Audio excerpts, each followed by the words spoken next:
Greetings everyone, welcome to my channel. Today we will be talking about the first episode of Dragon Ball Daima, which is titled Conspiracy. It's the new series in the Dragon Ball universe, so let's get to it. Alright, so as I said, Dragon Ball Daima is the new Dragon Ball series for the Dragon Ball franchise. A quick synopsis of what the series will be about is due to conspiracy, Goku and his friends are transformed into children. They intend to travel to a mysterious new world to undo these changes. So it kind of reminds me of Dragon Ball GT, as I said in the previous video where I reacted to the trailer. I also stated that most likely Deborah is going to play a big part of this series due to it being about the demon world. Well, a new world to be explored in the Dragon Ball series. And so to start, let's introduce the newer characters from the demon world, just to set up. So the new characters in the demon world are Goma. He's pretty much next in line to be the king of hell after Deborah. And also there's a character named as Dagetsu, who is actually the brother of Shin, who is the Supreme Kai of the East. Dagetsu is the Kai of the demon world. And he also has a sibling known as Dr. Aritsu. So now we figured out that the Supreme Kai has two siblings that we didn't know about. And they both reside in the demon world. So the episode starts out in the demon world. We're kind of in this auditorium, and Goma and Dagetsu are reviewing the things that happened in the Majin Buu saga of Dragon Ball. And the biggest thing that they see during the review is that Babidi took over Deborah's mind. And it was like, we're shocked that he's able to be taken over so easily. And they also see the death of Deborah. And that being said, since Deborah died, Goma becomes the new de facto king of the demon world. So after they figure out that Goma's the new king of the demon world, they continue watching the video, and they notice that the earth has Dragon Balls. And we come to this revelation that the demon world also has Dragon Balls. So the difference between those two Dragon Balls is that the Earth Dragon Balls are apparently made from white magic, and the Demon World's Dragon Balls are made from dark magic. So you can make white wishes with the Earth Dragon Balls and dark wishes with the Demon World Dragon Balls. So I guess using the Demon World Dragon Balls, you can kill people. That's why with the Earth Dragon Balls, you cannot kill people, because it's made from white magic. And they also find out that the Dragon Balls from Earth has 3 different wishes. So that being said, the reason that they cannot use the Dragon Balls on the Demon World is because those Dragon Balls are protected by 3 Tomagami Knights. So they're like 3 field warriors that protect those Dragon Balls from people making wishes. And Goma's wish that he would make if he could get those Dragon Balls is to find the evil third eye, which makes any demon that finds it the strongest demon king of the world, of the realm. So he'd be the strongest demon king ever if he finds that relic and uses it. So, okay, so just to double back a little bit, but if you're listening, you realize that, oh wait, they have Dragon Balls down there, so to have Dragon Balls, there must be Namekians. Come to find out that apparently in this new lore, Namekians are actually from the demon world, which is interesting because the first iteration of Piccolo in the very first Dragon Ball series, Piccolo was known as the Demon King, and eventually we found out that the Namekians were from Namek, which is a different planet. But now it's saying that the new series is saying that all the Namekians are actually from the demon world, which is where it all started, which is interesting to me. But the Namekians are from the demon world. The Namek that made that Dragon Ball is known as Neva. He plays a part later in the episode. But they have, so pretty much all that to say that the new Namekians are from the demon world.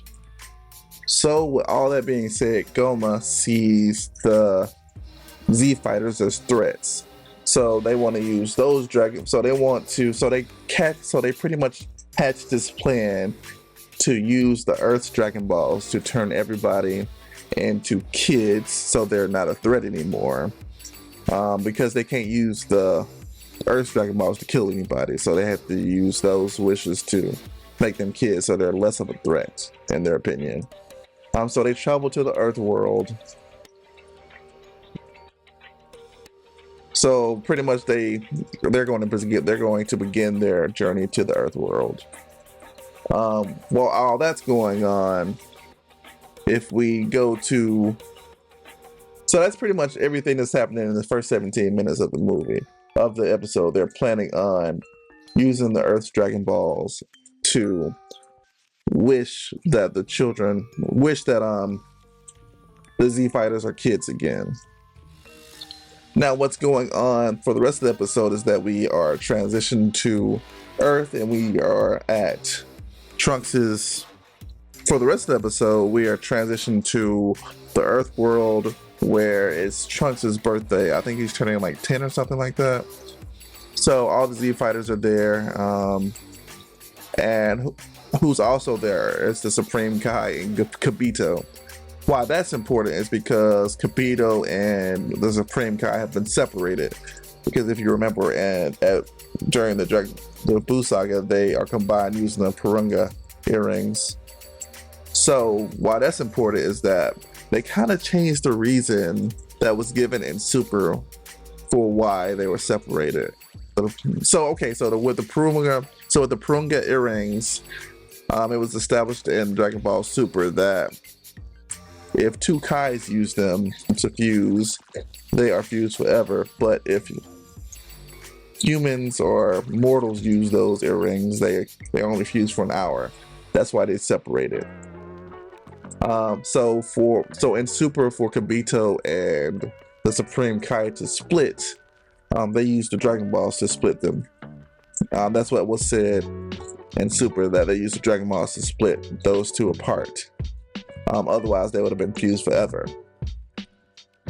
So for Daima, that's been changed. The reason that was given for their separation is that they realized that the Purungas are indeed used to be fused forever. So the reason that was given for them to separate in this one is that the Supreme Kais noticed that after Majin Buu ate Vegito, after Goku and Vegeta fused, those two separated inside of Majin Buu. So the Supreme Kai used that same concept. They let Majin Buu eat them, and that's how they separated.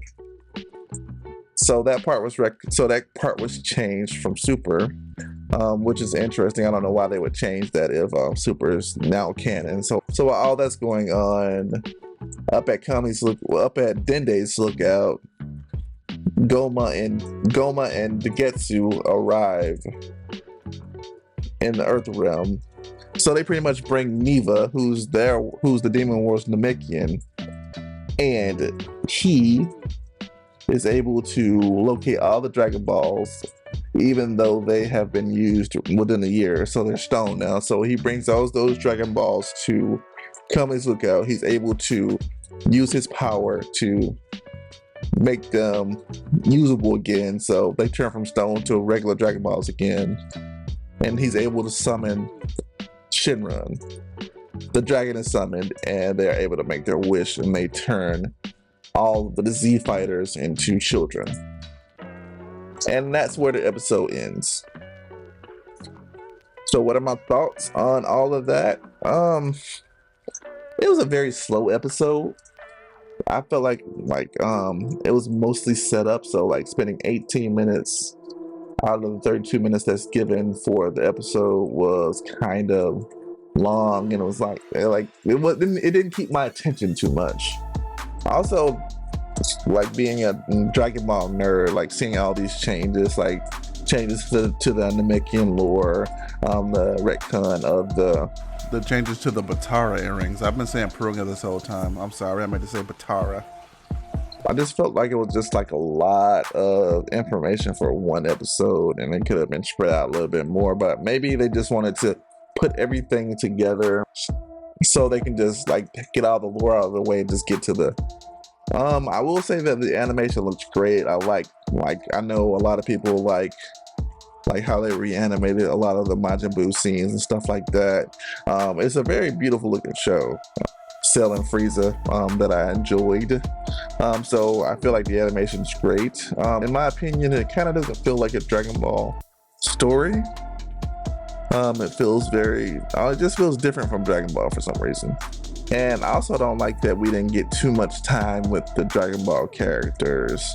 We only got like 5 or 6 minutes with them, but most of this episode was dedicated to new characters. So, in my opinion, I would give this episode I give it a 6 out of 10, just because of how like slow it was at the beginning, and just so many changes to the lore that I didn't enjoy. Also, like, if you watch the episode, you can see when Goma and Dagetsu are traveling to Earth World, they have to go through Universe 7's gate or whatnot. So Goku's world is still known as Universe 7, so I guess it kind of still makes it canon to Dragon Ball Super, still canon. I just want to see how it develops. Hopefully it gets better. Right now I'm not too impressed by it. So that's my score, 6 out of 10. Thank you for watching. Thank you for watching my very first episode. Please like and subscribe if you feel like you enjoyed the content. See you next time.